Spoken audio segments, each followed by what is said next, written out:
3 people have been killed after a sandbank collapsed at a construction site in Bito on the north coast of KwaZulu-Natal. President Cyril Ramaphosa has urged the more than 27 million registered voters to take responsibility for their future by ensuring that they vote on the 29th.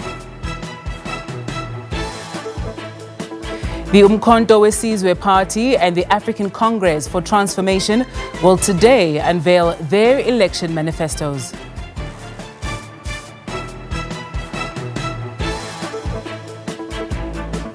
And international voting in South Africa's general election continues today.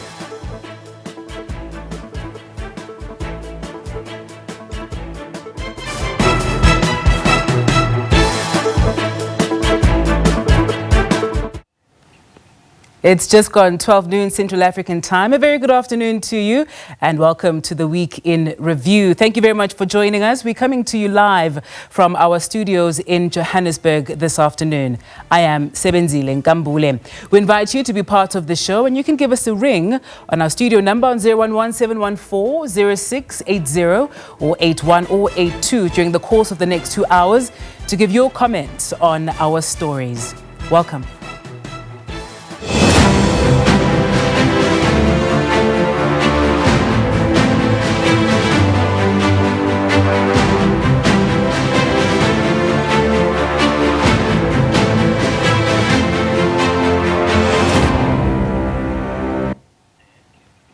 International voting in South Africa's general election continues today. Voting took place in 9 countries yesterday and the remaining countries will vote today.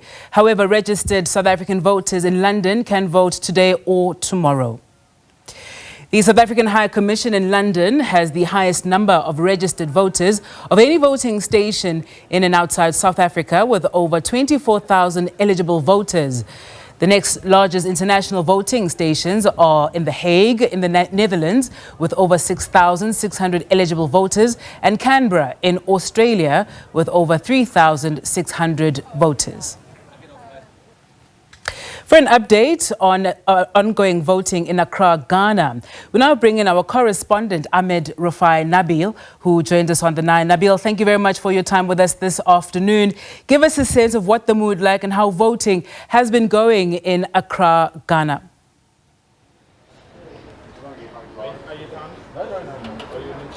Well, I'm right here at the South African High Commission in Accra, and right behind me is where the voting is taking place. It's actually a small room and we've not been allowed to do this live reporting in there per the guidelines from the Electoral Commission.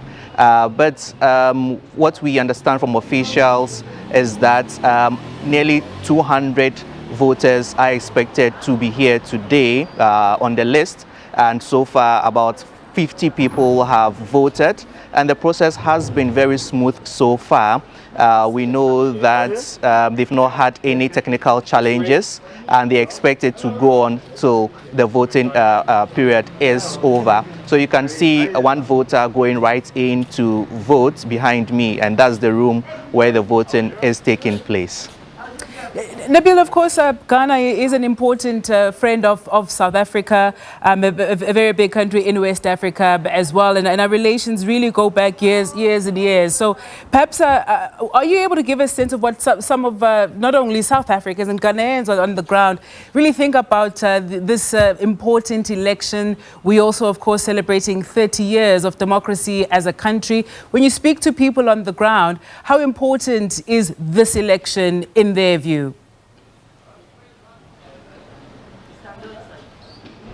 Well, a lot of people are saying this election is quite important because Ghana and South Africa enjoy good bilateral relations. So whatever happens in South Africa really has an effect on Ghana. And we have a lot of South African companies here in Ghana, and there are a lot of Ghanaians that work in these South African companies. So there are a lot of interest among Ghanaians on the elections in South Africa, and even as those South Africans living here in Ghana have had the opportunity to really vote ahead of the main election on 29th, they really are watching keenly on the whole process to see what the outcome would be. So there is a lot of interest here.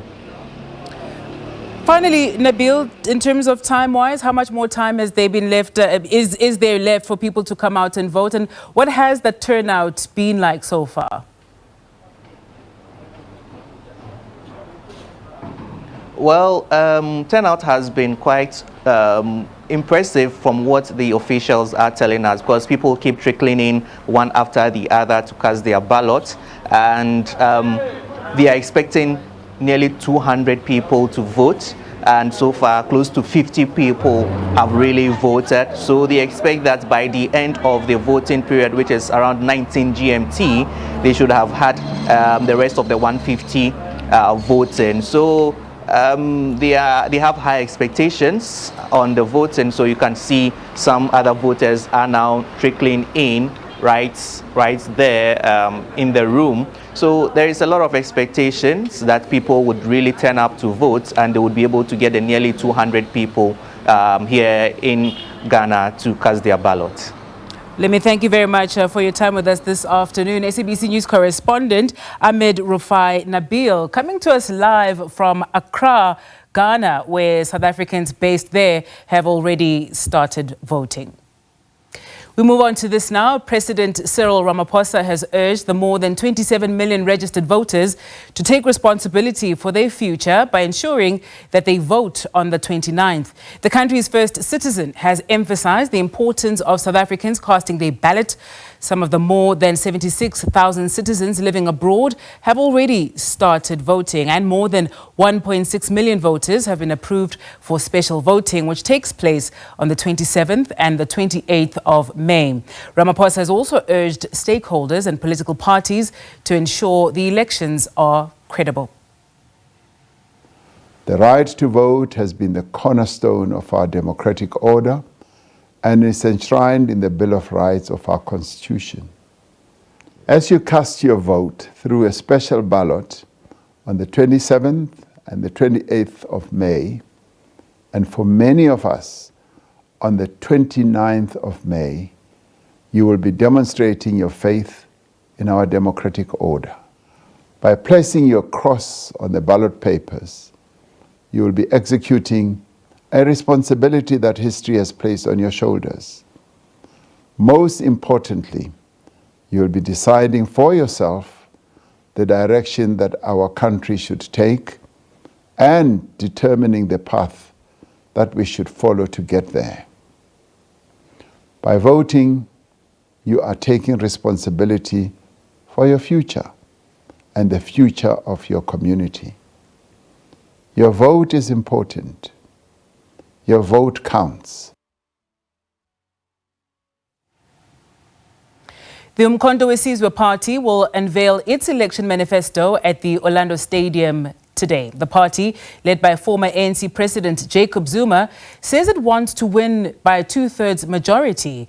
For more on this, we cross live to SABC News reporter Kani Mapanga, who is at the Orlando Stadium this afternoon. Kani, a very good afternoon to you. Give us a sense of what's happening there in terms of bums on seat. Has the uMkhonto weSizwe party managed to fill up Orlando Stadium?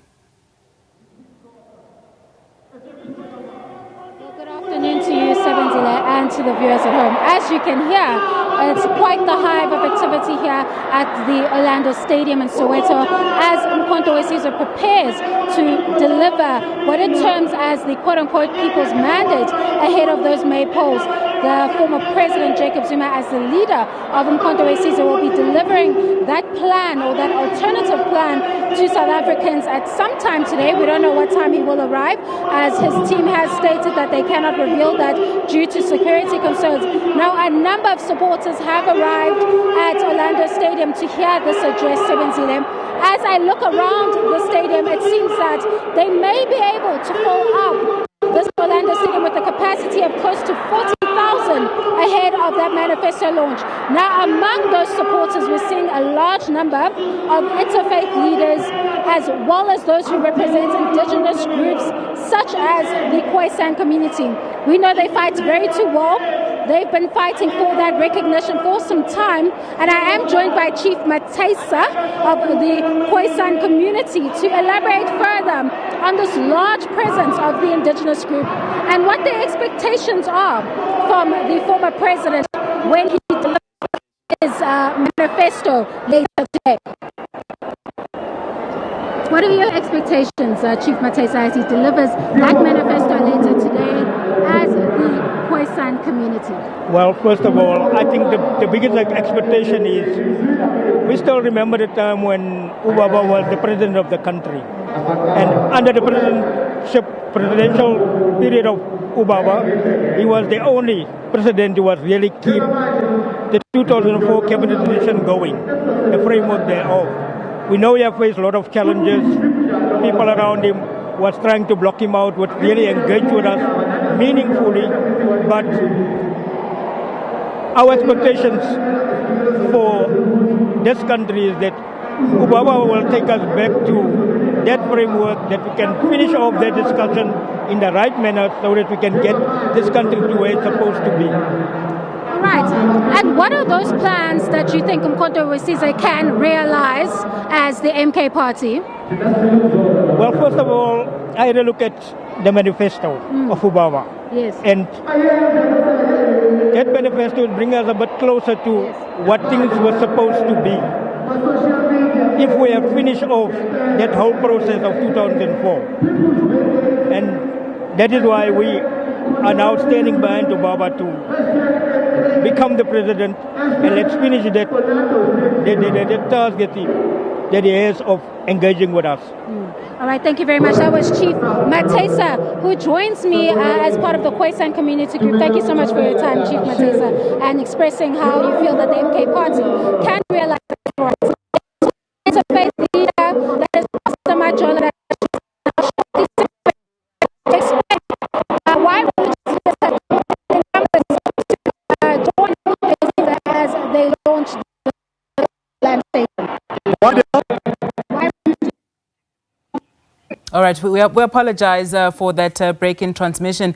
SABC News reporter Kenny Mapanga coming to us live from the Orlando Stadium. That is where the uMkhonto weSizwe party will in fact be launching their manifesto as well. A solid showing so far. We will perhaps try and touch base again with Kenny once we have a sense when the former president and the leader of uMkhonto weSizwe party, Jacob Zuma, will arrive.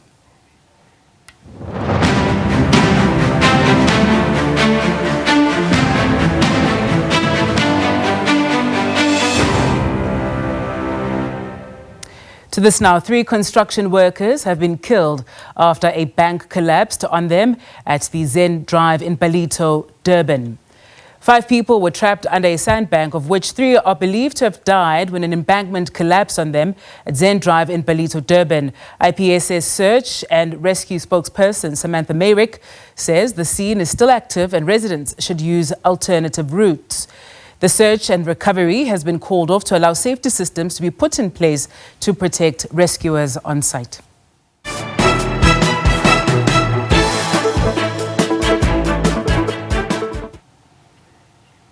Thank you for staying with us. You are still tuned into the Week in Review. To this now, South Africa's ports of entry have been reinforced with 400 recruits who will operate as law enforcement officers after they pass out parade in Pretoria this week. The Border Management Authority's new junior border guards will be deployed throughout the country. Their responsibility includes arresting and deporting illegal migrants.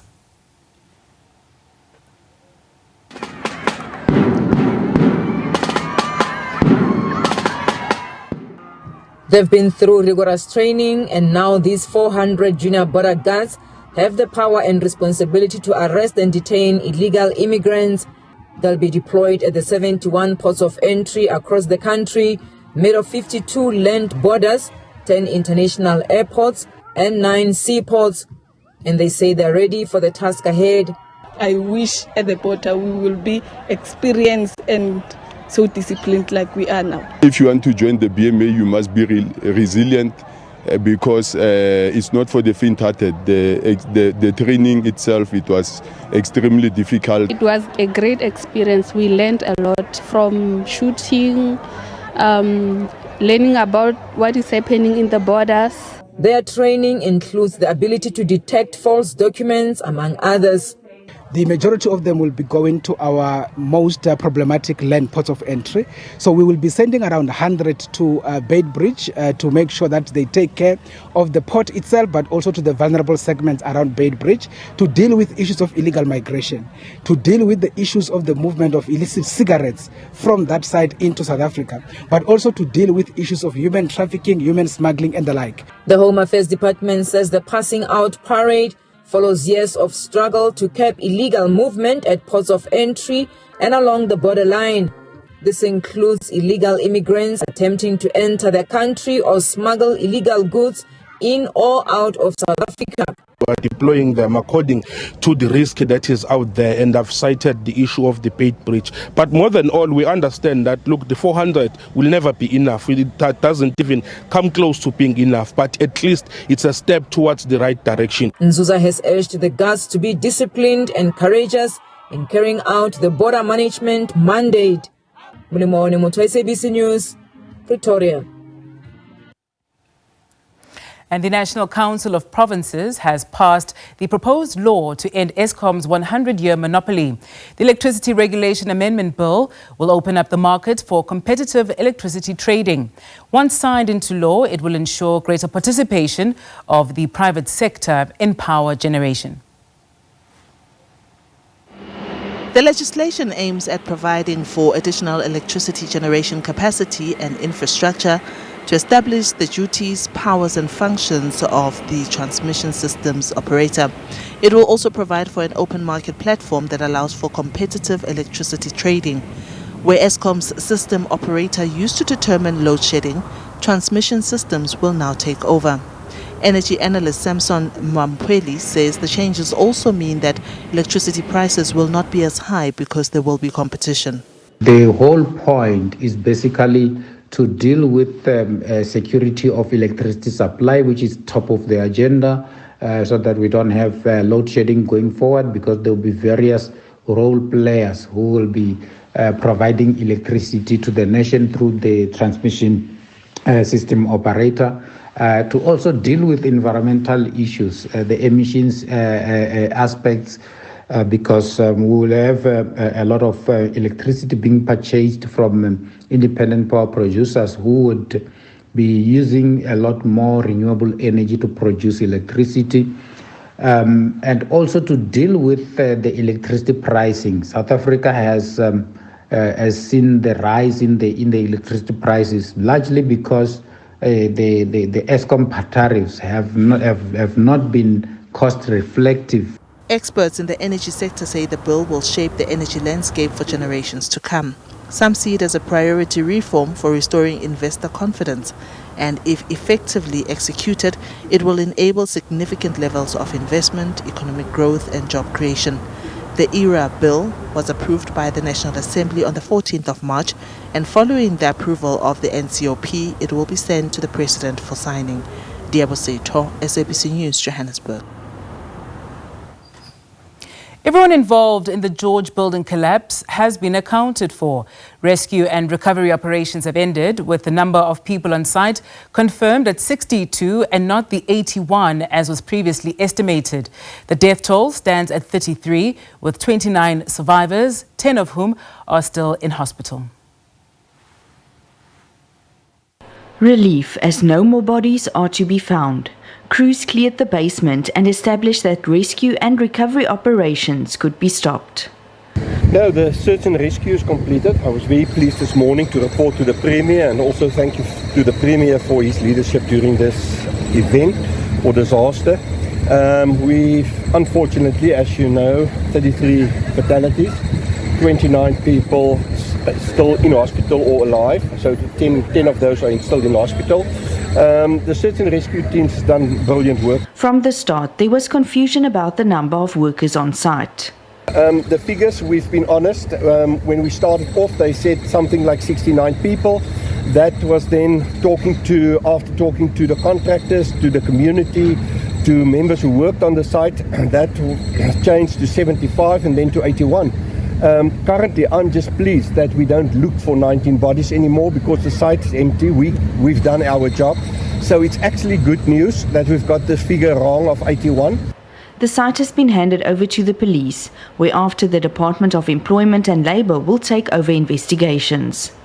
So what the teams are doing right now, we're trying to make the site as safe as possible because now we're sitting with a hole in the ground, and then it will be handed over. So it's quite a relief to get here, but I think it's still very much a shock to the system to think where we were a week ago and a little bit longer than a week ago when we had this huge amount of rubble lying here.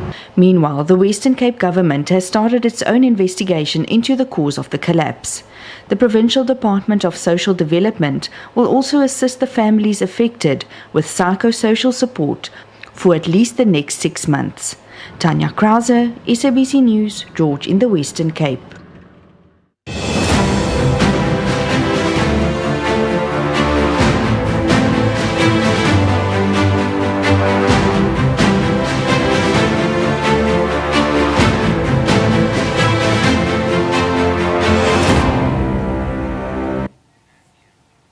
Let's now take you back to our leading story. International voting in South Africa's general election continues today. And for an update, we now take you live to Moscow, Russia.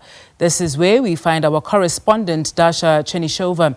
Dasha, a very good afternoon to you. Give us a sense of what the voter turnout has been and what the mood is like where you are.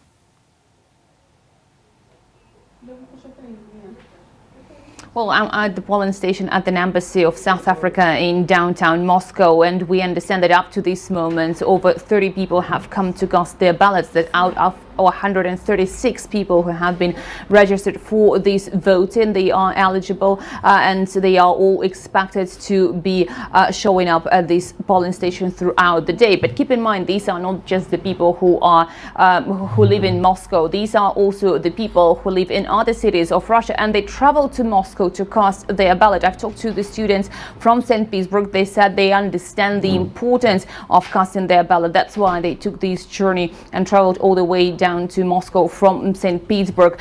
We also have understood from the staff here that everything has been going so far in order. There are 3 positions here at this polling station. The first one, the first position here is for the ink. The second one is for being given the bulletin, and the last one, the envelopes that will later be sealed and cast into the ballot box. They will be sent to South Africa at the end of the day for the eventual counting. Dasha, have you had a chance to engage with some of the 30-odd people who have registered so far after they've, of course, cast their vote as to what this, being able to vote in this election means for them, and also just perhaps what it took for them to be able to do this? It's what we hear really across the world, where South Africans living there say there aren't enough missions, and so in some countries they have to travel quite far to get to their respective missions to cast their vote, and of course many are happy and proud to do so. But what are you hearing from those that you may have engaged so far in Moscow?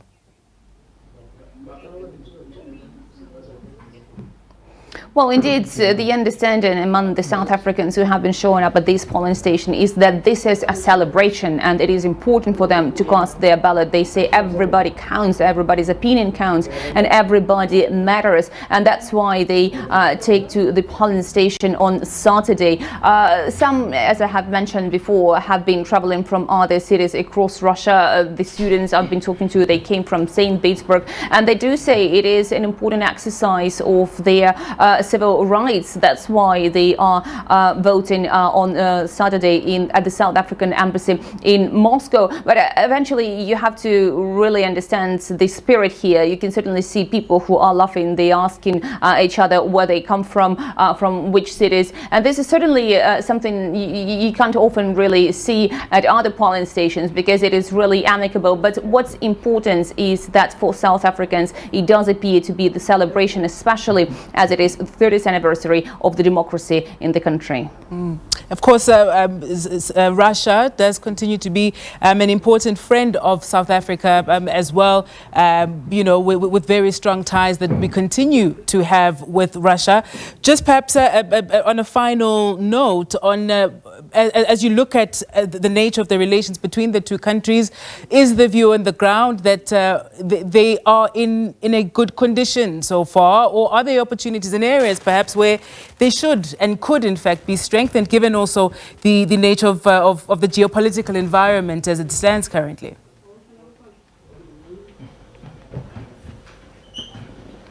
Well, certainly in Moscow and among the officials, the perception is that South Africa is an important partner for the Russian Federation, and these two countries, they are parts of the BRICS group, and that's why the relations will continue no matter who is in power. Moscow does strongly believe that South Africa is a reliable partner, and we also understand that this is the perception in South Africa as well. So the understanding is very clear. The cooperation will have to continue. The countries do check the clocks when it comes to the political matters. We also have heard from some of the officials that South Africa will not be taking part in this conference on peace on Ukraine that is scheduled to be taking place in Switzerland. It is important for Moscow. So the understanding here is that the ties will continue no matter what. But also keep in mind that there is also a deep intercultural exchange as well as educational exchange. There are students from South Africa who are studying in Russia. This is also important for both countries because, first of all, this is an exchange in terms of the education, but also an exchange in terms of the professionals who could be working to bring the relations and cooperation between the two countries even closer. Dasha Chernishova, SABC News correspondent, coming to us live from Moscow in Russia. Thank you. Now, as South Africans prepare to go to the polls, small businesses are feeling positive about the future but need more support. This is contained in the Zero's 2024 State of Small Business Report. The report shows the top barriers facing small businesses this year, which are political and economic instability. While there's little positive outlook on the economic front, small businesses are optimistic. Of those surveyed, 87% are positive about their 2024 outlook. This is an increase of 6% from last year. According to Zero, their optimism is reflected in their plans for the future. 56% are planning to invest in new technology, 55% are upskilling their current staff, and 51% are planning to invest in their employees' well-being. South African business owners are always under so much pressure and so much strain, and there's always so much turmoil. How can they be in such a good place? And the truth is that other countries and regions also have challenges, but in South Africa, small business owners in particular have dealt with those challenges really well, and they've just got this built-in resilience, which enables them to be more optimistic. And we're seeing that in a lot of the data that's coming out in our State of Small Business, which is now in its 7th year, so giving us some really good insights into the trend of small business owners and their attitudes over the last few years, and they are, as you say, optimistic. Despite this, there are concerns. The report states that many small businesses need support, with 50% of small firms saying government support is insufficient. This is especially important ahead of the elections. While people are concerned about political changes, it's really got to do more with the support that they do get or that they don't get, and how will those changes affect the support that they need. And very often they need that operational support, that financial support, and sometimes when there's changes coming, naturally there's a bit of reluctance and hesitancy because they're concerned about how that's going to affect them and in their businesses.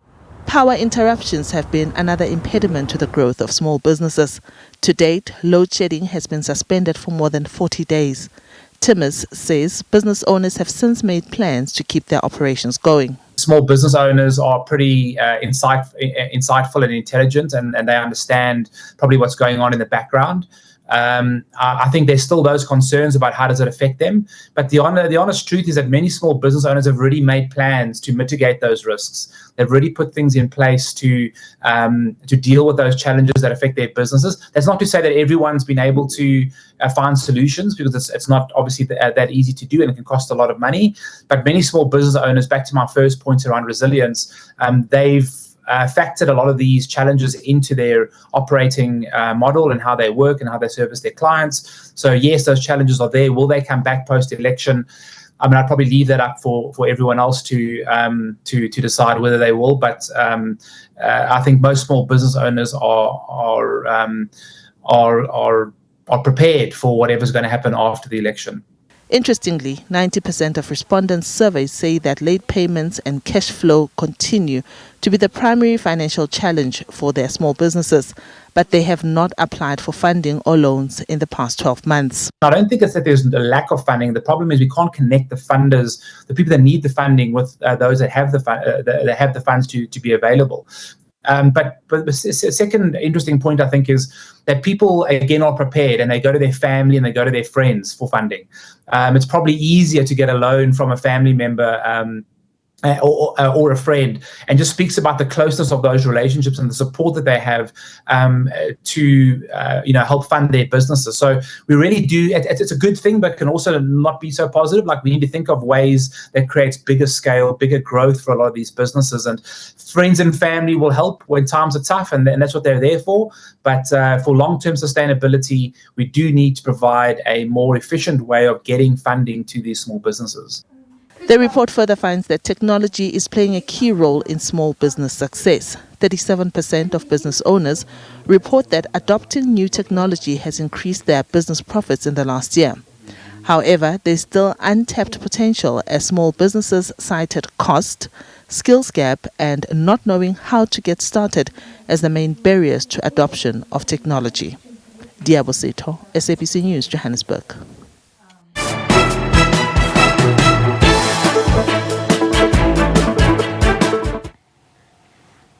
Thank you for staying with us. Government hopes the National Health Insurance Bill, which President Cyril Ramaphosa signed into law this week, will address problems in the country's health system and make access to treatment more equitable. Ramaphosa signed the bill at the Union Buildings in Pretoria earlier this week. I'm signing here. I hereby, in terms of Section 84(2), read with Section 79(1) of the Constitution of the Republic of South Africa, 1996, assent to the National Health Insurance Act of 2023, Act number 20, and sign the English text thereof, given under my hand at Pretoria on this day, 2024. So I sign where it's written President.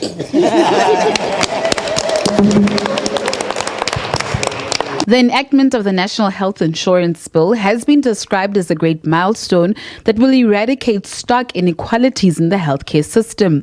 The country's first citizen says the challenge in implementing the NHI is not funds, but the misallocation of resources that gives the private healthcare sector the upper hand. The real challenge in implementing the NHI lies not in the lack of funds, but in the misallocation of resources that currently favors the private health sector at the expense of public health needs.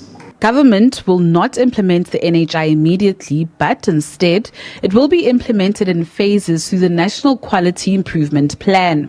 The bill speaks of 2 phases with timelines, which says the first phase is from 2023 to 2026.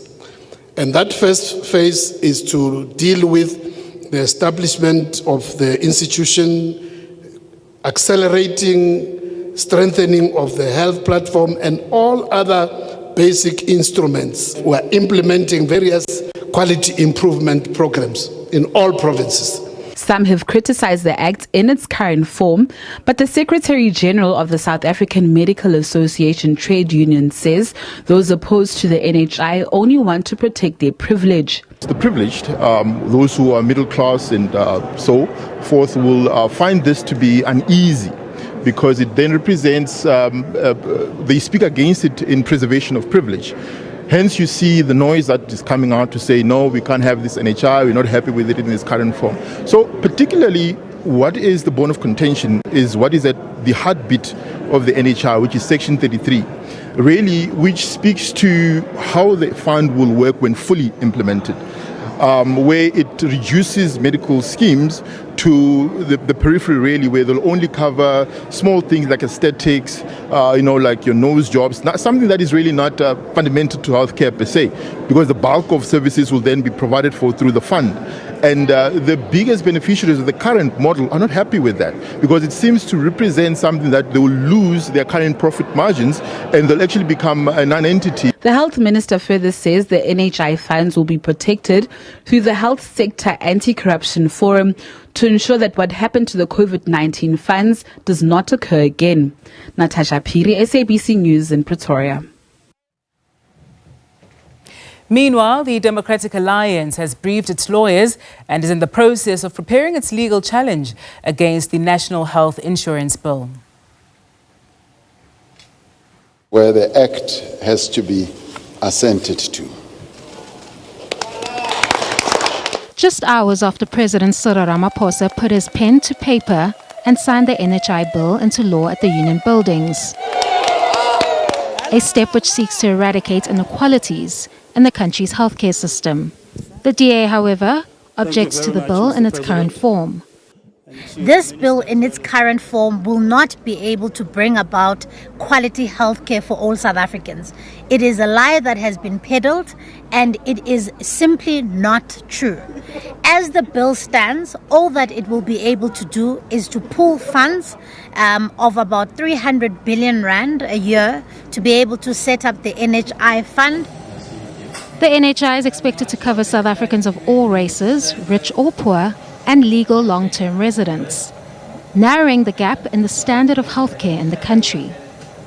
The DA is of the view that the NHI bill in its current form does not meet constitutional muster and will turn to the courts to challenge it on a number of grounds. This includes the management of the NHI fund. We believe that the centralization of the pool of funds to manage an NHI fund that will be managed by a minister will not only hinder the ability of people to be able to access healthcare in terms of Section 27, but also will open up the fund to significant corruption. The DA will also try to convince the courts that the bill will not solve what it terms as the widespread public health crisis in South Africa. As has become customary, it is now up to us to effectively approach the courts to say this bill will, in effect, be the one thing that will stop people from being able to access quality healthcare in its entirety. The kind of poor healthcare services that we are seeing in South Africa is only going to worsen, and we will be making that case in our court papers. The DA has 30 days to file its legal challenge. Kani Mapanga, SABC News, Pretoria. Now, this past Wednesday, President Cyril Ramaphosa signed into law a bill that aims to provide universal health coverage, hailing it as a major step towards a more just society 2 weeks before an election that is expected to be quite fiercely competitive.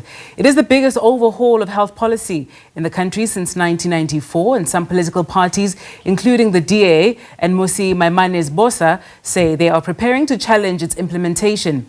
For some analysis of this story, we are now joined in studio by Mia Malan, founder and editor-in-chief of the Begisisa Center for Health Journalism. Mia, thank you very much for your time with us this afternoon. Perhaps a good place for us to start is to remind our viewers how it is that we got here and why this particular move is in fact important. The objective is to provide universal access to quality healthcare for all South Africans, which isn't the case currently. I can't imagine many people would perhaps be upset at that objective, but there are many, of course, who are saying, well, it is a threat to a number of stakeholders such as medical insurers, medical scheme providers and so on. Explain to us why it is that perhaps some are upset by what should in fact be something that we are all in support of, that all of us have access to quality healthcare. Yes, Sebenzile, I think if you look at the health system, just like other sectors in the country, it reflects a very unequal system. We all know we have a very unequal country. And if you look at what we spend on health in the country, it's about 8.5% of our GDP. And if you look at where that money goes to, about half of that 8.5% goes to the 15% in the country that can afford medical schemes to pay for private health care. And the other half goes to the rest of the country, the 85% of the country, who has to rely on an equal amount, but they are significantly more people. And this has resulted in a severely underfunded public health system, but there are also, of course, other problems such as mismanagement. And you've mentioned universal access to healthcare. Now, that is a term that basically means you want to give the same type of healthcare to everyone, regardless of how much they can pay. And it's not something South Africa came up with. It's a global concept, and it's a sustainable development goal for 2030. And South Africa subscribes to that goal because we are a member of the United Nations. Why has it then taken so long for us to overhaul the policy, given just, you know, the level of inequality that we experience in this country? I mean, even people who perhaps in previous years would have been able to afford being on any sort of medical aid scheme, it's just becoming so expensive that many have had to stop that particular premium, and of course are now part of the public healthcare system, which is already overburdened. So I think negotiations or ideas or trying to get it into place started a long time ago. If you listen to the president's speech on Wednesday, he mentioned that it was already part of the ANC's policies prior to 1994. So universal access to healthcare has been a goal for a very long time in South Africa, but there's been very long legislative processes to get it through. Already in 2009, we saw the negotiations starting for the NHI, and there's been a number of legal processes that has prevented it or has taken quite a bit of time to get here. And there's also been a lot of push against it because of not so many people, such a small part of the country, actually 15%, who would essentially be losing what they have at the moment. But of course, the pushback has also come from from a lack of faith in government to implement the system, because we have seen quite a number of over the years, the most recent perhaps scandal, the Tembisa Hospital scandal, where lots of money gets misappropriated. So there are quite legitimate fears that with the money, this big pot of money in the NHI fund, would it get and would it do what it's supposed to do?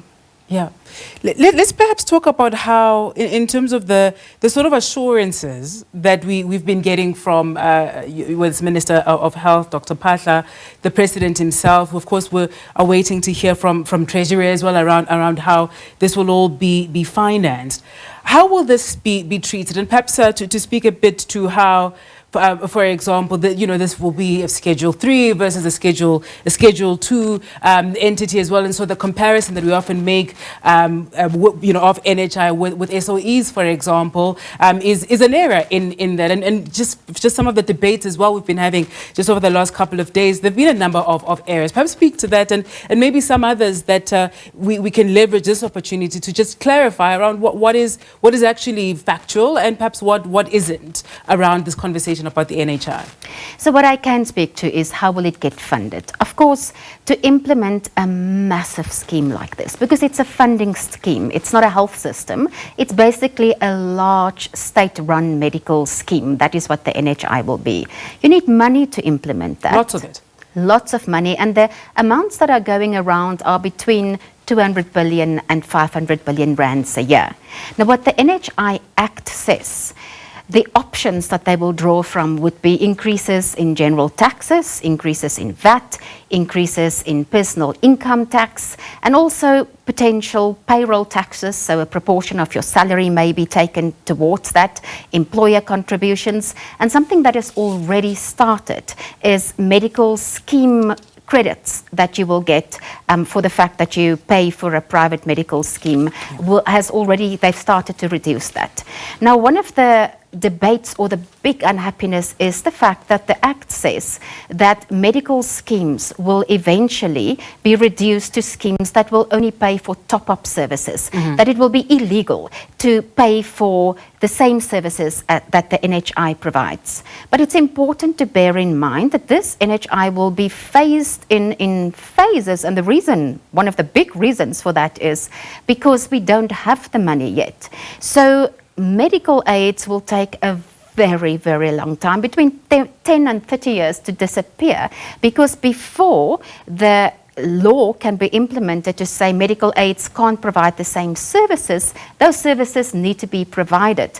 And if there's not enough money in the NHI fund to provide a wide range of comprehensive services, those services will still be services that medical aids will be able to pay for. Is it likely that people's choices or options will be limited through NHI? So if I prefer perhaps to go to one facility, will NHI dictate where I go? Because then, the medical professionals themselves will also be required to be everywhere, which isn't the case currently.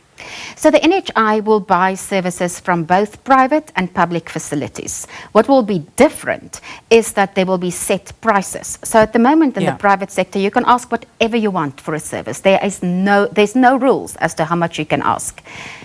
When the NHI is implemented and they buy a service from a private facility, there will be a set price for that service. Now, your question about will you be able to go to any facility? The short answer is no. So there will be a rule. There needs to be some type of order, right? So there will be a facility at which you register, and each time that you access the service, the NHI, or you want a health service, you would first have to go to that facility. So you wouldn't be able to do what you do in the private sector currently and go to a private specialist, for instance, directly. You would first need to go to that facility. There's criticism around that, in the sense that, yes, in theory, you could go and register at a private facility if you live in an area where there are only public facilities. But if you live in an area where there's only public facilities, you are likely to be poor. And if you then have to go to a facility quite far away, a private one, to access the health system, you're going to have to be able to afford the transport to get there. So some critics argue that you would then still be dependent on public facilities because you wouldn't have the resources to travel further. When it comes to specialist services, of course, to have a system that runs smoothly, you won't be able to offer all specialist services at all facilities. So say if you want a hip transplant, you may have to only be able to go to certain facilities because there will be facilities who are allocated those typical type of services. There's plenty more to unpack here, but I'm afraid we are out of time, Mia. I appreciate your time with us this afternoon. That is Mia Milan, who is the founder and editor-in-chief of the Bekisisa Center for Health Journalism. You are watching The Week in Review. Stay with us.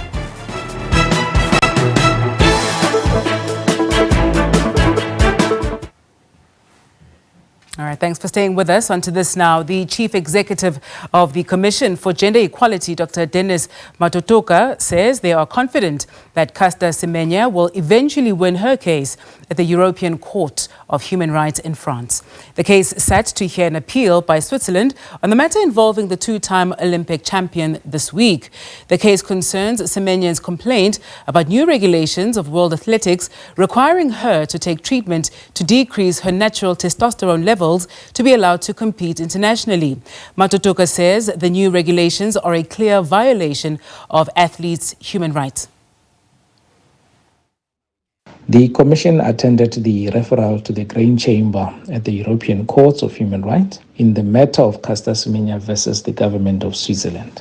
In our view, their arguments fail to demonstrate how and why they believe that the new regulations amounted to fair discrimination. This matter is about human rights, and we do believe that Caster Semenya has put a strong case, and we do believe that the court will make a favorable outcome. I do stay with us right here on The Week in Review. More at the top of the hour.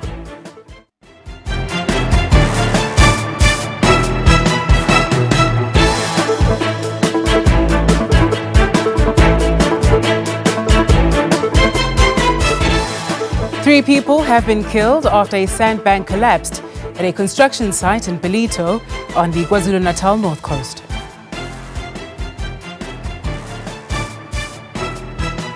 The uMkhonto weSizwe Party and the African Congress for Transformation will today unveil their election manifestos. International voting in South Africa's general election continues today.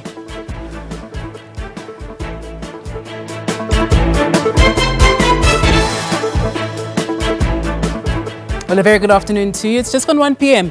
Central African time on this Saturday afternoon. This is the Week in Review. A very good afternoon to you and thank you for joining us. I am Sebenzile Ngambule. We invite you to be part of the show and you can give us a ring on our studio line on 011-714-0680, 0681 or 0682 during the course of the show. We look forward to your thoughts. Welcome. To this now, 5 people remain trapped under sand after an embankment collapsed at a construction site in Bito on the KwaZulu-Natal North Coast. Earlier reports indicated that 3 of those have died. Rescuers said there was a secondary collapse while they were on the scene and that the search was temporarily stopped due to these dangerous conditions. Rescuers were also waiting for equipment to arrive from the Durban Fire and Rescue Department. Let us now get the latest from SABC News reporter Mlondi Khadebe. Mlondi, a very good afternoon to you. What is the latest from this collapse with 3 people reported to have died?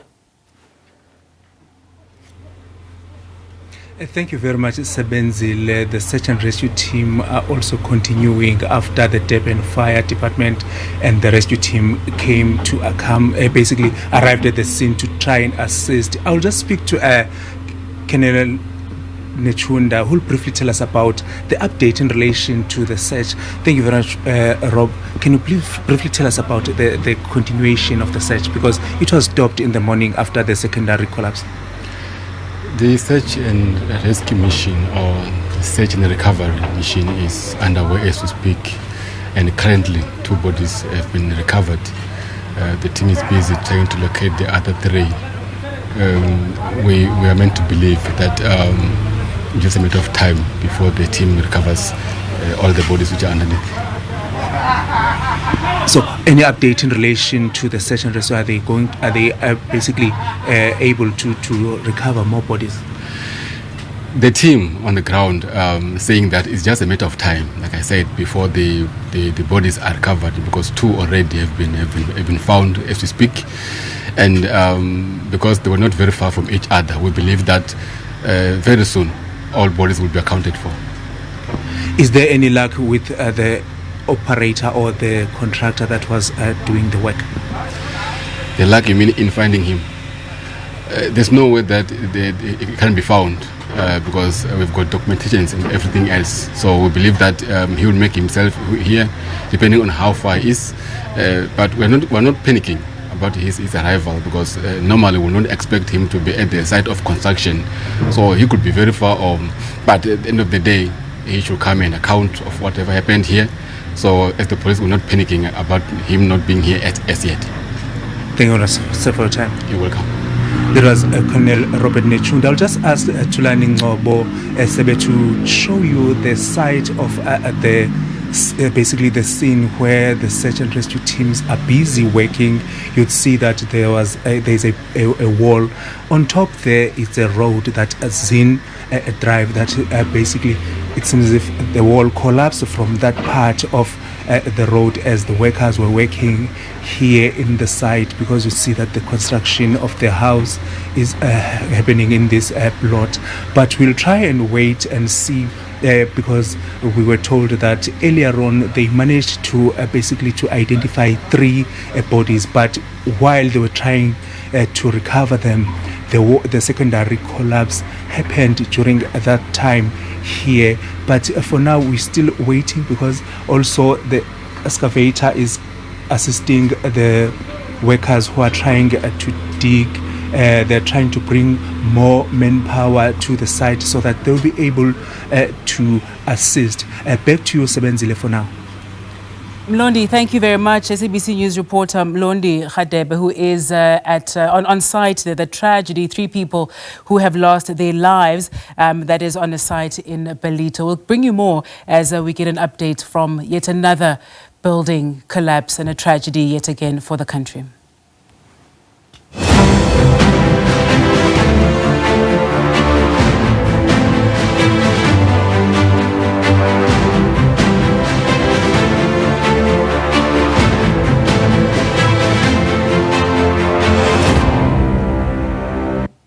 Continue our focus on international voting currently taking place. South African Deputy Ambassador to Zimbabwe, Desiree Moodley, says they are ready to process all eligible voters who have registered to vote in Zimbabwe for the 2024 general elections. She says close to 200 voters are expected to show up at the South African mission in Harare. South Africa is one of the few countries on the continent that allows its citizens an opportunity to vote outside the country during elections. Moodley says the polling station will close at 7 p.m. Our team, as you can see behind us, we've been ready from 7 o'clock this morning. We'll be open till 7 o'clock tonight. The embassy is very happy with the turnout in registration that took place. So we're anticipating at least 180 people to come in and vote. From the moment that we started at 7 o'clock this morning, I can tell you we've had quite a steady flow of voters, and we anticipate more people to come in during the course of the day. In terms of our state of preparedness, the embassy is ready to welcome all our South African expat community that's here that will be coming to vote. Let's now take you live to our correspondent in New York in the United States, Sherwin Bryce Pease. Sherwin, a very good afternoon to you, our time, morning your time. It is certainly a big day. New York, of course, the world's capital. Many South Africans are based there and would have been looking forward to the opportunity to vote. Also, in a year where we celebrate 30 years of democracy, and of course, a couple of weeks ago, there were all sorts of festivities and celebrations marking what truly is a significant milestone for the country. Give us a sense of how we're looking so far. 7-0, you frame it very well, but I'll tell you it's not going to be as big a day as it might be in London today, or I've certainly seen pictures of long queues at The Hague in the Netherlands. A friend of mine telling me that she queued in the Netherlands at The Hague, a polling station, for some 4 hours, but she said at least the sun was out. We are on the 10th floor of a high-rise building at the South African consulate in Manhattan in New York. Essentially, I want to walk you through the process here. About 4,000 plus registered voters eligible in the United States, in missions in Los Angeles, in Washington, D.C. at the embassy, and here in New York at the consulate, where about 1,700 people are expected to vote. It started yesterday. We're told about 54 people voted yesterday. The vast majority of those 1,700 people, excuse me, expected to come today. I can tell you there are about 10 voters that have come already behind me. But let me just walk you through the process here. You register. They check your ID, your green ID book or your smart card or a temporary ID document in the lobby downstairs. So when you come off the street, that's the first thing you do. They check to see that you have been registered. Then you come up to the 10th floor to the South African Consulate General. Just walk with me this way, where you will then come up here. As you can see, some voters have already arrived here. So let's not disturb the process. They come here, they are checked against the voters' roll. Their name is then crossed off the voters' roll, and they get their ink on their thumb, as I have, because I voted yesterday already. So that process unfolds there. Their name is crossed off the voters' roll. They then come this way, follow me. As you can see, they come to this table over here, where they are given the ballot, right? I just want to come this way so that I don't have to shout over them. And they get 2 envelopes, 7-0. They get an unmarked envelope, A. This is what you put your ballot in once you've made your cross. Remember, you're only voting in the national election here. So essentially, you're voting for parties that will go to parliament. You're not voting in the provincial election if you are voting abroad. You put your ballot into envelope A. Then you seal that envelope. The next step is you put your envelope, that sealed envelope, into envelope B. On top of envelope B, you have to put your name, your ID number, and the station in New York where we are today, the station where you voted. You then seal that envelope with the other envelope A inside, and that envelope then gets shipped at the end of the process here later tonight at 9 p.m. That gets shipped in a secure courier bag to the IEC headquarters in Pretoria, where they will be processed. The one envelope will be removed from envelope A. Envelope A will be removed from envelope B. That envelope B will be discarded, and then that will be processed and counted. Of course, voters have their private polling voting booths over here. They're going to make their mark in private, and then they will deposit their final ballot in their envelopes in that box over there. I spoke to Professor Sean Jacobs. Professor Sean Jacobs is a professor of international affairs at the New School University here in New York, of course, formerly of the Institute for Democracy, the now defunct Institute for Democracy in South Africa. It was very prevalent during South Africa's transition to democracy. And I asked him about the momentous occasion. You mentioned 30 years of democracy. This is South Africa's 7th consecutive democratic national election. And this is how he framed it for us. Watch. What makes this election fascinating and important is that it is 3 decades since the end of apartheid. And for the first time, you'll have a voter who has no knowledge or no experience of apartheid and who will judge the post-apartheid period. These are voters, they've lived through fees must fall, roads must fall. They lived through ANC corruption. And so they're going to judge the ANC, they get ANC delivery, they're going to judge the ANC like that. At the same time, this is a referendum on the opposition parties. The two biggest ones, the Democratic Alliance, who governs in the Western Cape, as well as one of the biggest cities, Cape Town, and who have governed some of the cities through coalitions, and the EFF, the Economic Freedom Fighters. I think those two, it looks like they haven't grown. It looks like they've plateaued out. And so what might be interesting, if the ANC does not get this majority, which everybody's predicting, and it will need to govern through coalition, it will have to go look for smaller parties. So the EFF, the Democratic Alliance, all these, and then there's other new players like Rise Mzansi, who I think are going to become interesting. Sherwin, give us a sense also of about 14 hours. Apologies for that interruption, Sherwin. But perhaps if you could also give us a sense of the logistics. Of course, the missions have had practice several times of doing this, but of course, these are, they're not ordinary numbers. They're not the everyday numbers that the folks at the mission have to deal with. So perhaps paint that picture as well, what it takes for the various missions to make this happen. And the other point as well, have you spotted any party agents on site as well? Because there's also that aspect as well, that interested political parties, interested players as well, are there to observe, to actually also say, yes, indeed, that these elections are being conducted in a free and a fair way.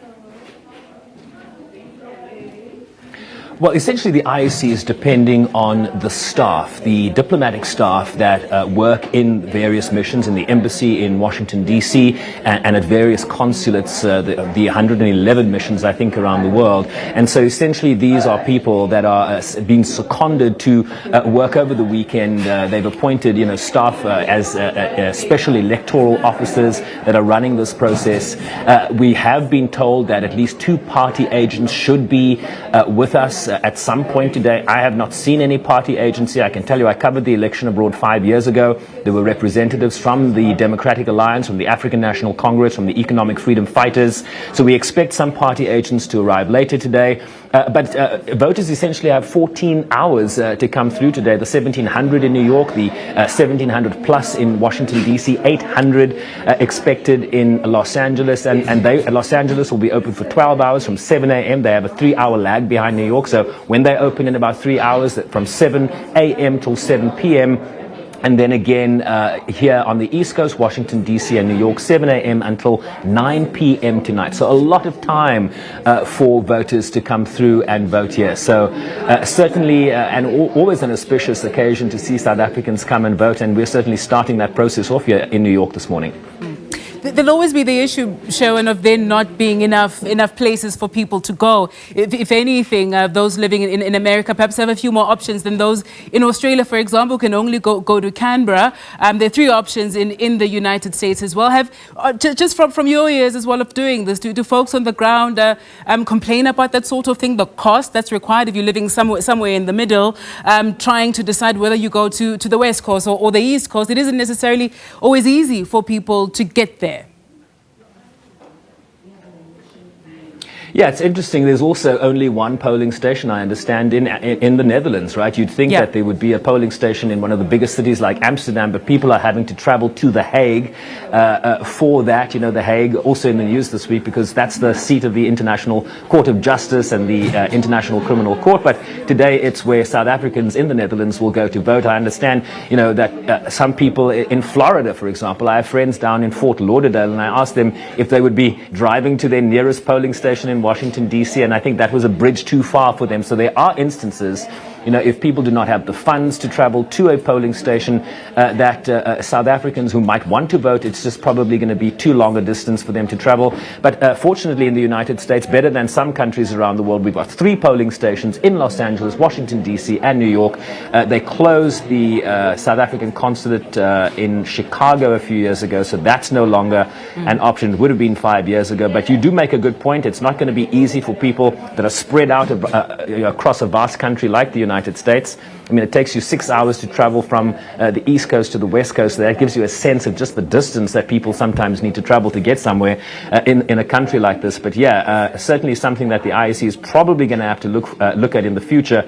But as you also mentioned, the cost implication for spreading it out far and wide will be something that also would have to be considered, given, you know, the rand exchange rate and things like that. As a parting one, Sherwin, for the folks who are there, they've come out to cast their vote. Early hours of the morning there already.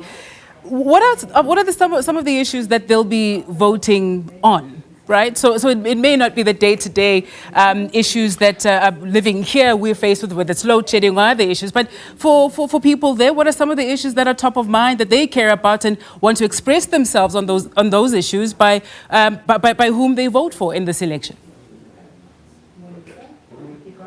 Yeah, it's going to be interesting to have those conversations with some of the voters. We've just got underway here this morning, so we haven't really had an opportunity to engage with some of the voters that you see behind me, but we will certainly be doing that within the hours.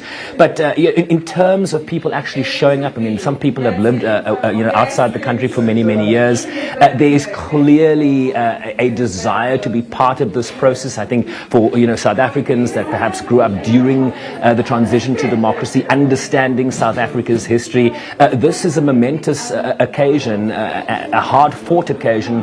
If we understand the history and the struggle and the people that lost their lives to afford South Africans of all races the opportunity to cast their ballot. So it's a very special day for South Africans, no matter where you are in the country. But in terms of the issues, why they are out here, is it corruption? Is it about change that they seek? Is it to affirm parties that have dominated the political landscape for so long?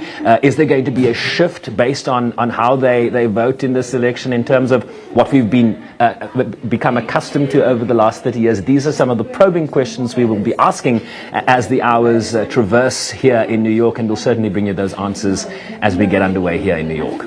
Brilliant. Sherwin Bryce Pease coming to you live from New York City as South Africans cast their vote for the 2024 general elections. The polling station that mission just opened, so we'll continue to catch up with Sherwin as more South Africans go out and vote in New York. Among the cities around the world where South Africans are casting their votes is Hong Kong. This year, the Electoral Commission saw a record number of registered voters overseas who've applied to cast special votes at around 78,000. South Africans travelled from across the border in mainland China too, with voters saying they felt a responsibility to make their voices heard in this key election. Our Laura Westbrook reports.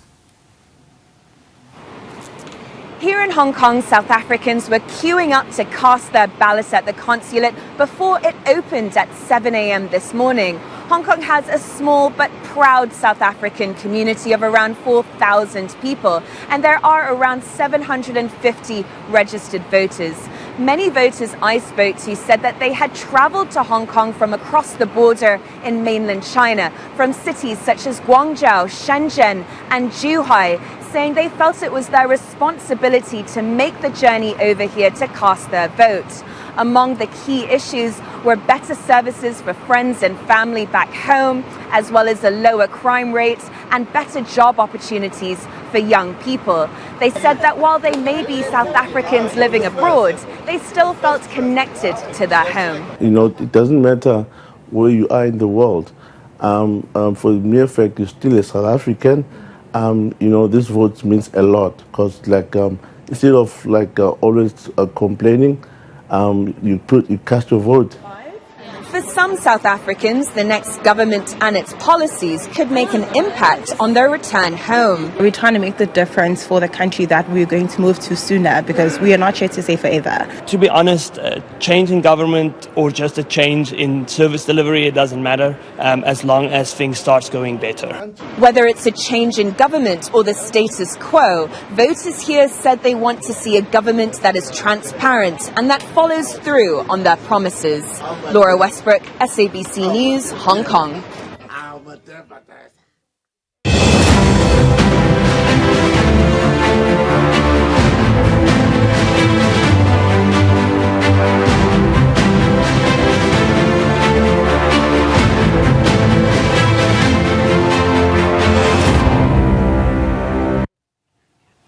To this now, 5-year-old Didebogo Jr. Palane has been laid to rest at a Soshanguve cemetery north of Pretoria, a day after 2 people were arrested in connection with his death. The little boy died in a hospital last Friday after being shot during a hijacking incident while running out to meet his father, who was returning home.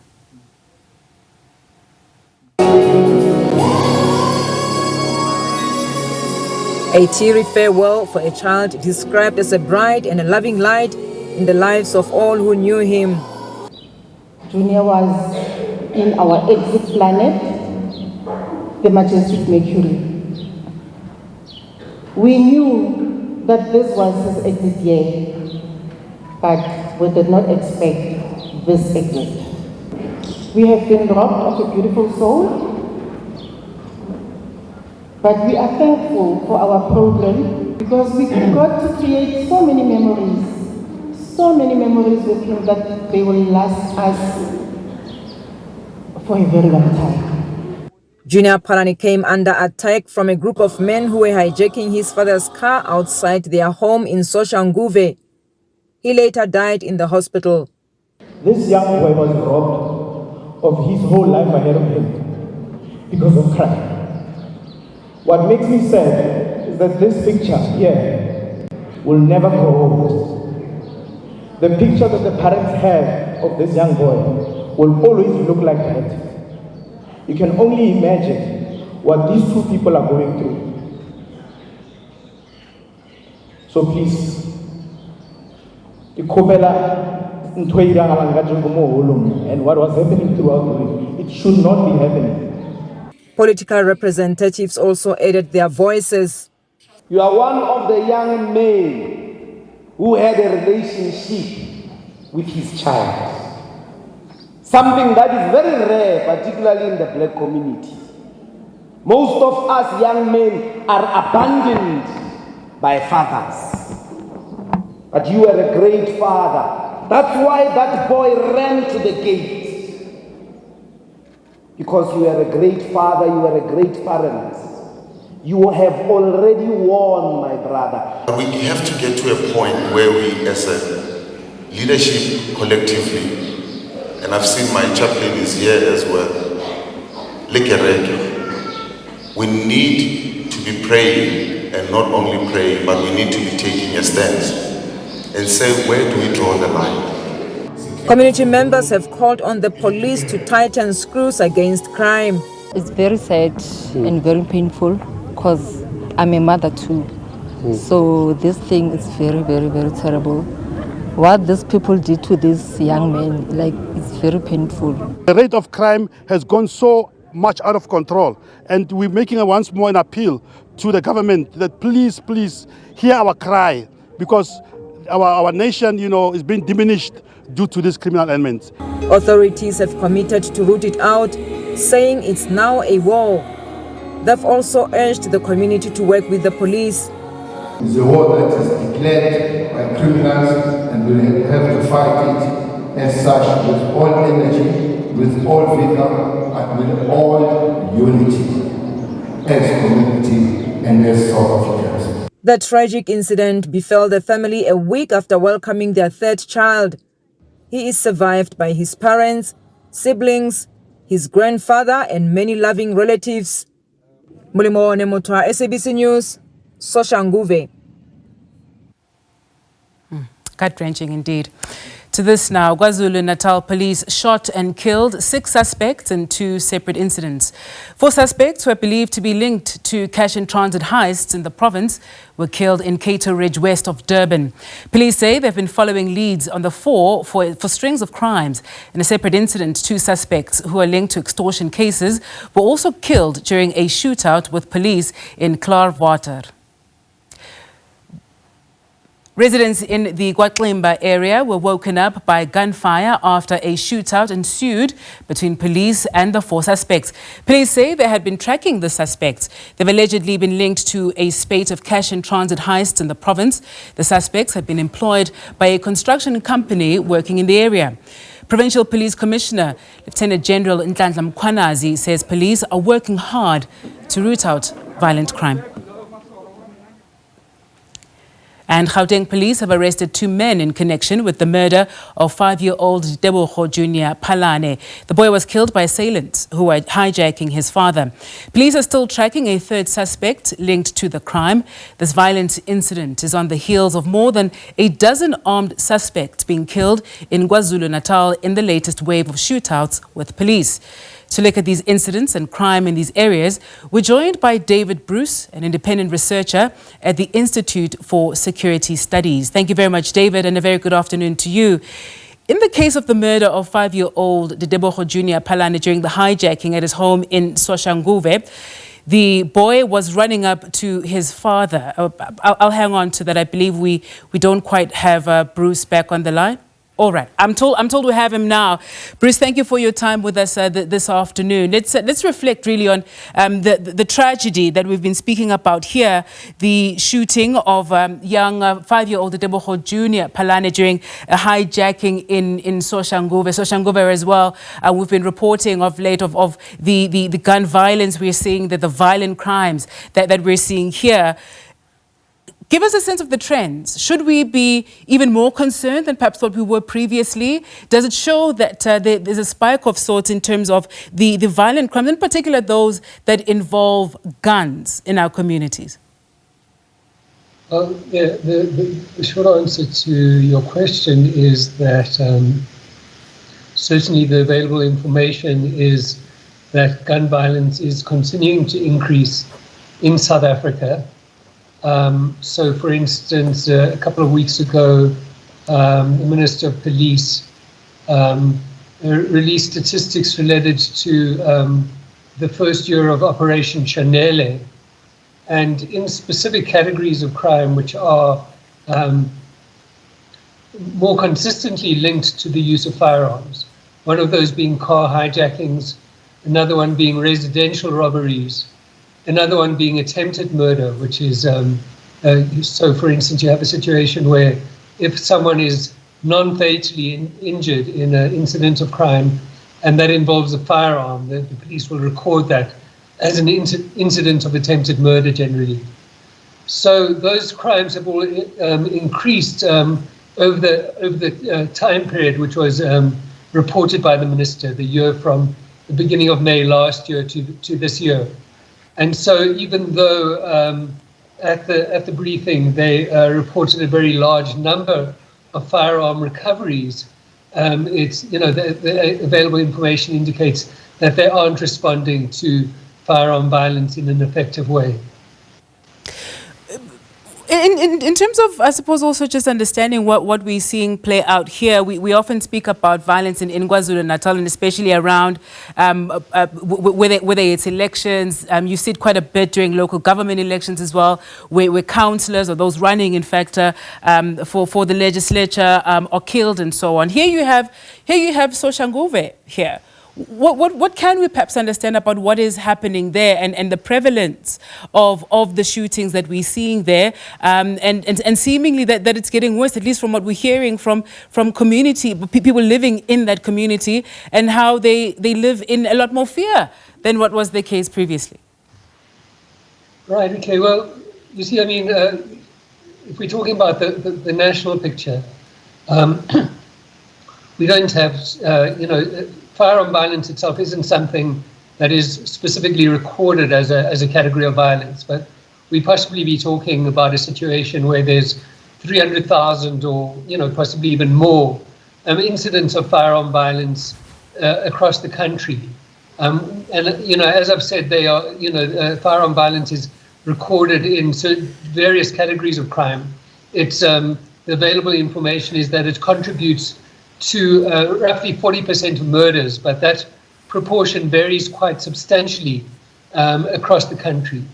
So if you're looking at Soshanguve specifically, the one thing is that it doesn't come up in terms of SAPS statistics on categories of crime linked to firearm violence over, for instance, the 2022 to 2023 year.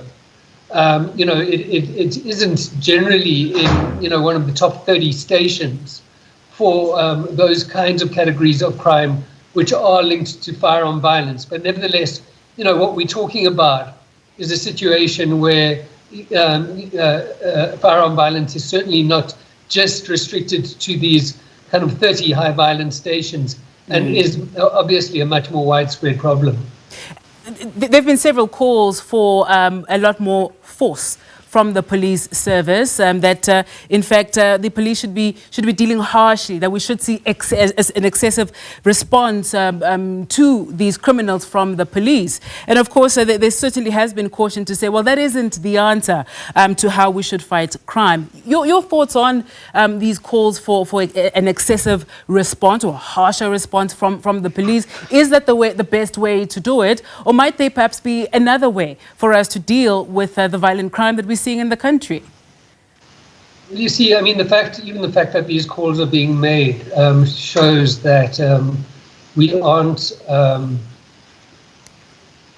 the country, the government are not managing the SAPS, the policing system, effectively at the moment.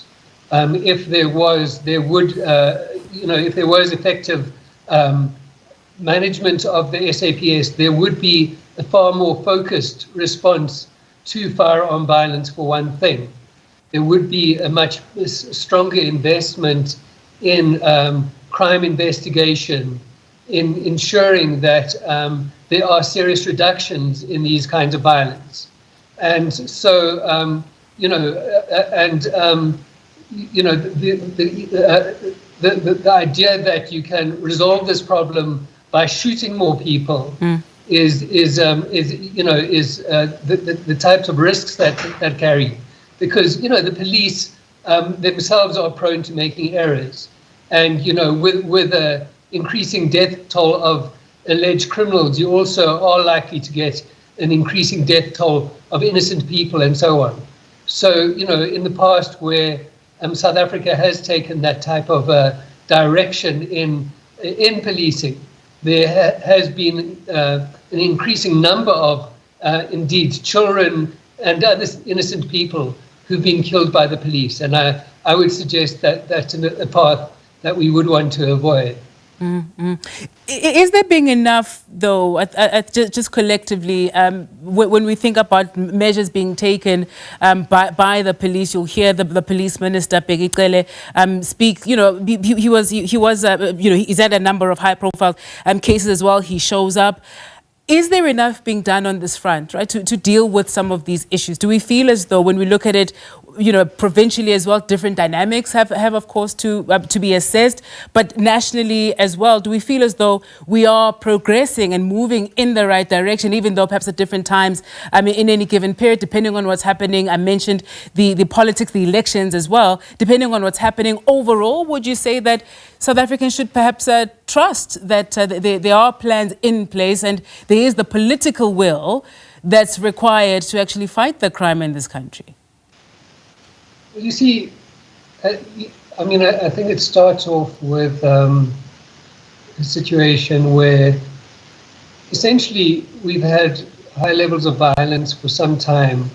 But the fact of the matter is that, for instance, if you look at murder as the indicator of levels of violence, levels of murder, rates of murder, the number of murders have increased dramatically in the last 10 years. There's been a 77% increase in the number of murders since about 2012.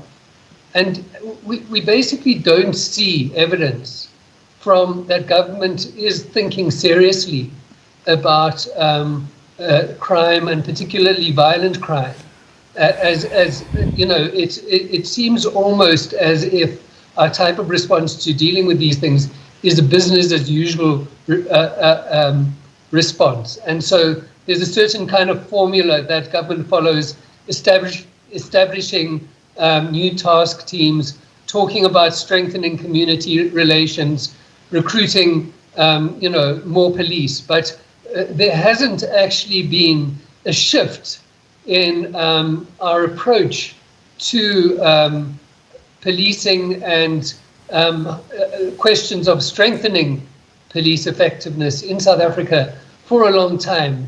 It's very much been a situation where we think that simply application of a standardized formula for the operation of the SAPS and the policing system is what's going to take us forward in addressing these problems, and that's clearly not the case. Perhaps just quickly, please, David, what role does the regional picture perhaps contribute or play in this issue? We'll often talk about the cross-border nature of these crimes as well. Is that a big issue? Well, you see, it's a contributing factor, but I don't think that we can avoid the fact that, the overwhelming majority of people who are arrested for these kinds of crimes are South Africans. South Africa itself has a problem of serious violent crime. And, if anything, some foreigners are also certainly involved in violence and crime in South Africa, but that's not the primary cause of the problem in the country. David, we'll leave it there this afternoon. Thank you very much for your time. That was David Bruce, independent researcher at the Institute for Security Studies. Thank you. To this now, the State of Israel has asked the International Court of Justice to reject South Africa's request for additional provisional measures against it over its conduct in the war in Gaza. Israel's legal team pushed back at what it called South Africa's egregious efforts to distort the facts of the war in Gaza before justices of the court. On Thursday, South Africa urged the ICJ to stop Israel's destruction of Gaza and order new provisional measures that order Israel to stop its military offensive in Rafah and Gaza more broadly and scale up humanitarian aid into the enclave. But Israel's Deputy Attorney General Gilad Noam accused South Africa of making a mockery of the Genocide Convention. As Sherwin Bryce Peace reports, Israel also complained that it was unable to secure its preferred legal team for the public hearing, given the short notice it received from the court. The State of Israel requests the court to reject the request for the modification and indication of provisional measures submitted by the Republic of South Africa. This is how Israel's rebuttal ended before the court, the ICJ immediately cutting the feed for a few seconds before the hearing formally concluded, after Israel accused South Africa of outrageous distortions and of making what it called a mockery of the crime of genocide. South Africa presents the court yet again, for the fourth time within the scope of less than 5 months, with a picture that is completely divorced from the facts and circumstances. Israel is engaged in a difficult and tragic armed conflict. South Africa ignores this factual context, which is essential in order to comprehend the situation, and also ignores the applicable legal framework of international humanitarian law. It makes a mockery of the heinous charge of genocide. As Israel has previously stated before this court, when dealing with the law, facts matter. Truth should matter. Words must retain their meaning. He laid out key points of rebuttal, that Israel was engaged in a war it did not want or start and was defending itself from the brutal attack against its citizens by Hamas, who for more than 224 days continues to hold more than 120 hostages captive. He argued that bringing down Hamas's stronghold in Rafah would free Palestinians from a murderous terrorist group. He criticized South Africa for only calling for additional measures against Israel and not Hamas, that continues to fire rockets at Israel, further accusing South Africa of being an ally of Hamas and seeking to gain the group a military advantage through the ICJ process, and that violations of the rules of war were common in armed conflict, but that Israel had a robust legal system to investigate and ensure accountability. Worth noting that Hamas is not a states party and therefore not subject to the jurisdiction of the ICJ in relation to the Genocide Convention.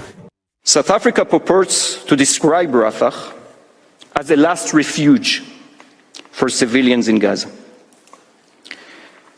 While many civilians have indeed evacuated to Rafah over the past few months, the fact remains that the city of Rafah also serves as a military stronghold for Hamas, which continues to pose a significant threat to the State of Israel and its citizens.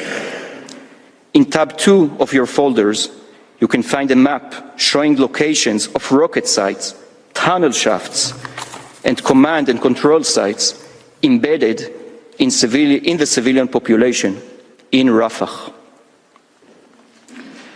South Africa warns this court that, I quote, "If Rafah falls, so too does Gaza."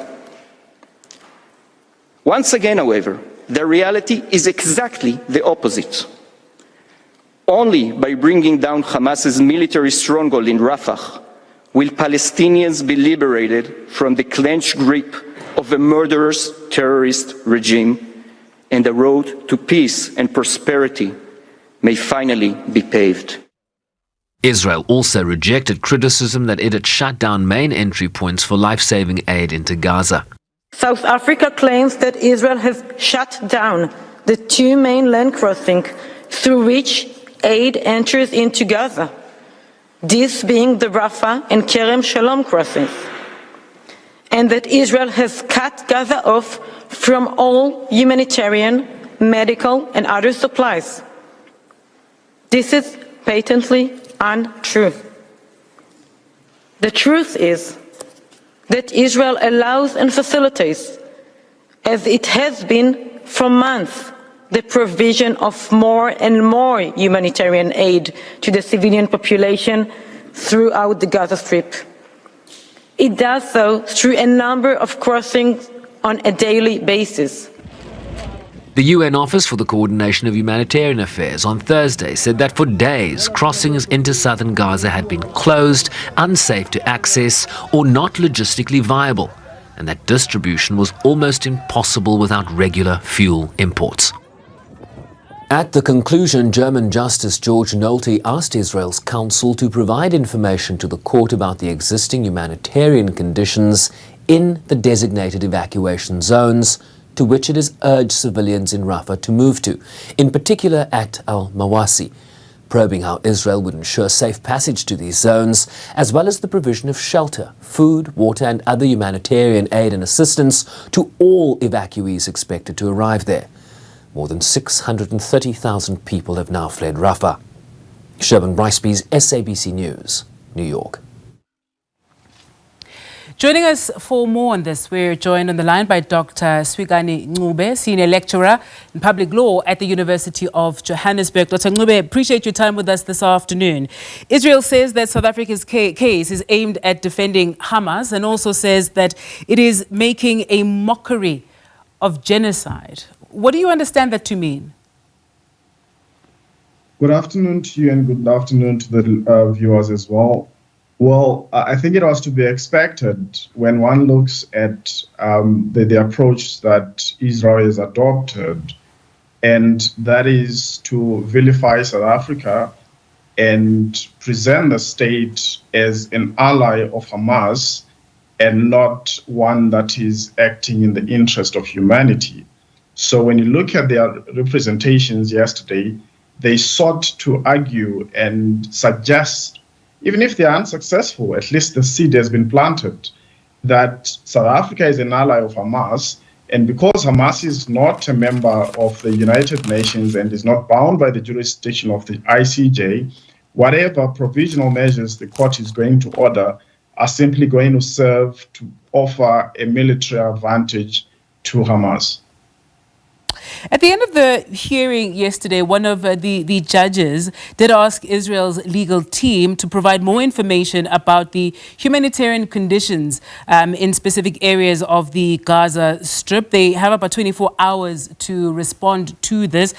How is it likely to play out? I think perhaps the baffling part for many is that here you have South Africa comes there, brings a case. It's working also on a set of facts that come from a range of sources, very credible entities who are on the ground, who perhaps know very well what the state of the humanitarian conditions are in Gaza as well here.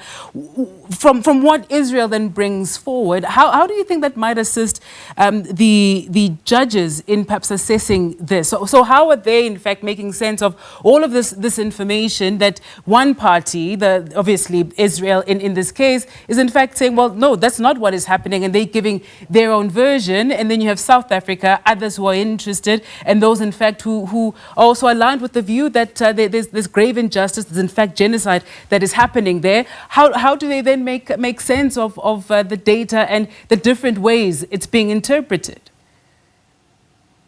There are two ways of looking at that question, and the first is a positive light, in that it will serve to expose the deficiencies that Israel proposes or suggests that are in place to ensure that civilians are protected.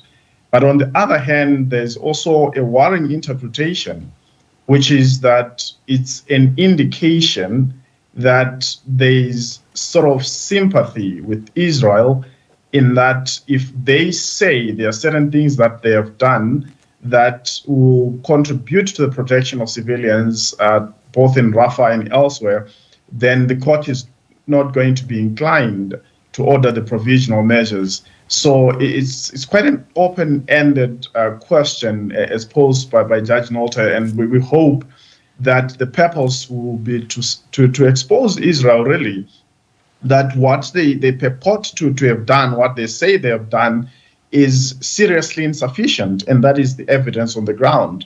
And when you look at independent and credible reports out of Gaza, we are convinced that whatever Israel says they have done is very, very, very insufficient.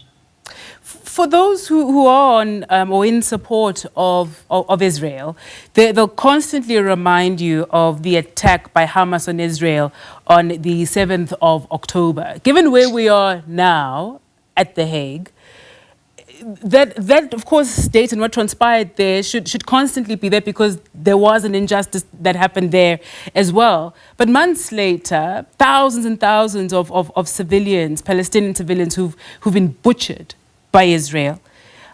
How important is drawing on what transpired in October for making the case for South Africa now? And I spoke about interested parties earlier.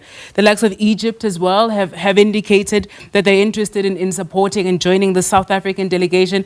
The Turkey as well, Colombia as well has also shown an interest in this as well. And what sort of impact might that support have on strengthening South Africa's case at the court? Well, from the onset, Israel indicated that they were going to make a big deal of the 7th of October. And the counter argument to that has always been, well, to contextualize the conflict, to look at it holistically, we have to date it back to when it began, where the Palestinians, the period they refer to as the Nakba. So South Africa recognizes that. And when you look at the representations yesterday, there are three strengths that stand out. And the first of those is that even the right to self-defense does not give a state a license to use unlimited violence, that no right of self-defense can ever extend to the right to inflict massive and indiscriminate violence and starvation, etc. And the second strength of that argument was that there's no self-defense or no defense whatsoever that can justify genocide.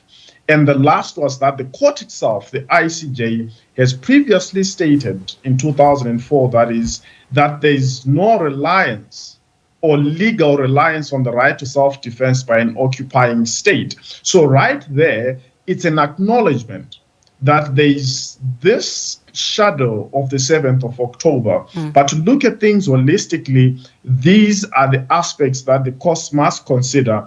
And the biggest of those being, of course, as I said, that there is no reliance on self-defense or unlimited use of violence in the exercise of the right to self-defense. But that said, coming to the issue of other states joining in, from the onset, South Africa represented a moral position. That is what they sought to project. And going forward, you'll find that even if at a legal level, the argument fails, even if at the ICJ, the interventions are insufficient to stop genocide in Gaza, worldwide, there's a global alienation of Israel's position. And the United States was their staunch supporter. They've come through and said, we will not support the invasion of Rafah. The EU bloc has said, all 26 states in there have said it will be a catastrophic move and they are against it. So already we have seen that from a moral perspective, Israel is isolated, and they can, from yesterday's submissions, you can see that they are fully aware of that, because now they are deflating and accusing South Africa of being an ally of Hamas.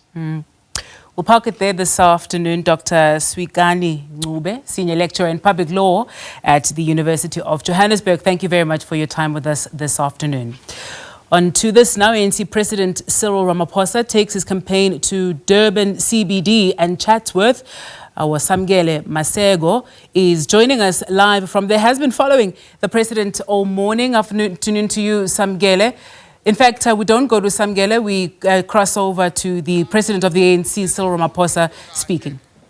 Uma seyisebenza kahle izosebenza ngaleyo ndlela iqede yonke leyo nto yokungalingani ukuthi abantu abanemali bona bathola i-healthcare engcono, abangenamali abahluphekile bangatholi i-healthcare. So lokho konke uhulumeni ka-ANC uzokwenza manje. Abaningi laba abahamba yonke indawo bethi sivoteleni, into abazikhulumayo azize zicace, ngoba bakhuluma ngamaphupho nje. Yonke into abayikhulumayo ayicaci and kuyabonakala ukuthi amaphupho.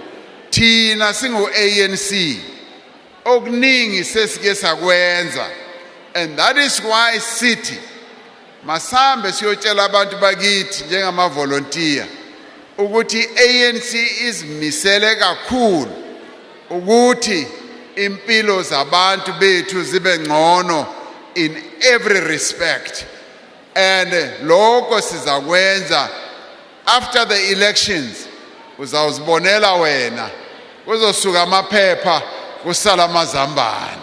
Uzawubona nje ukuthi ngempela i-ANC izaqhuba ngenye indlela. That's why ngithi ngena ANC, ngena ngoba ANC, ngoba amandla, forward to victory, forward. Ngiyabonga, nisale kahle.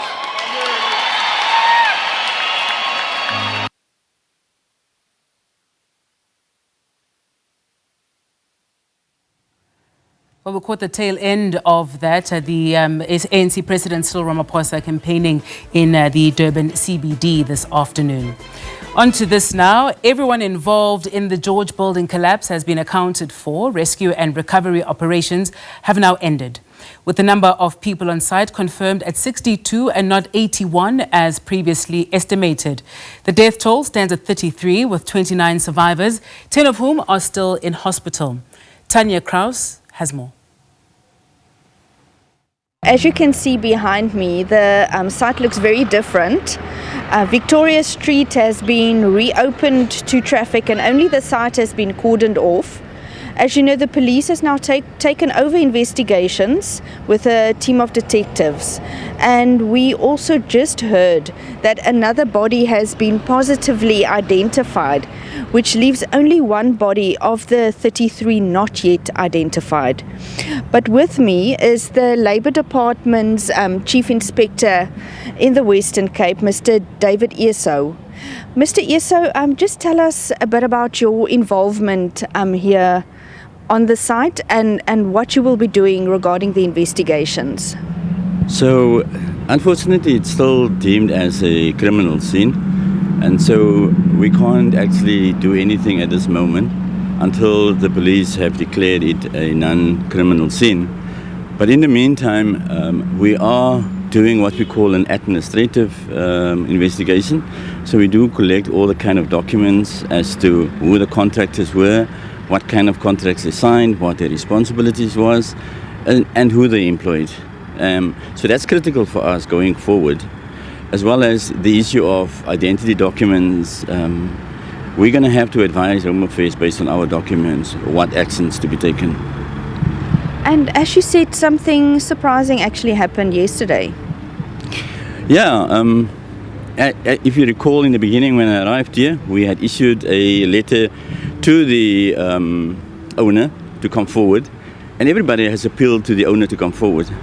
And he has responded through his legal attorneys. And then eventually, yesterday morning, he came to the police and said that there's a representative of the employer around, and they are willing to take over the security of the site. And that came as a surprise because we had no information, no interaction with them. And so that kind of changes the ballgame now, because that will allow the police to free themselves up, conduct the investigation, and hand the site over to us, which most probably will be in the next couple of days, because as you can see, and as you have said, there's no smart material on site, so everything is somewhere else, so there's no need for us to be on site, and there's no need for them to be on site, so they can hand the site over to us. And how is the department assisting the families of the workers? We have a social security fund, the Workmen's Compensation Fund, as well as UIF. They both make provision for death benefits, so families can claim. I must mention this, that even national foreigners would qualify for those. Even if the employers were not registered, we will then regain the monies from the employers, and that's one of the reasons why we are doing this work administratively, to get them registered and have these people pay out. For example, we would offer burial facilities, and people would come forward and ask for that, especially the moving of the bodies from one place to another one. That's part of the Workmen's Compensation Fund. And if the companies were registered, we will be able to do that. Even if they weren't registered, we're going to do it and reclaim the monies from the employer. Thank you so much. Thank you. That was Mr. David Eso. He's the Chief Inspector of the Labour Department in the Western Cape. And that's it for this week in review. Thank you very much for watching. Until next time, I am Sebenzile Nkambule. Take care.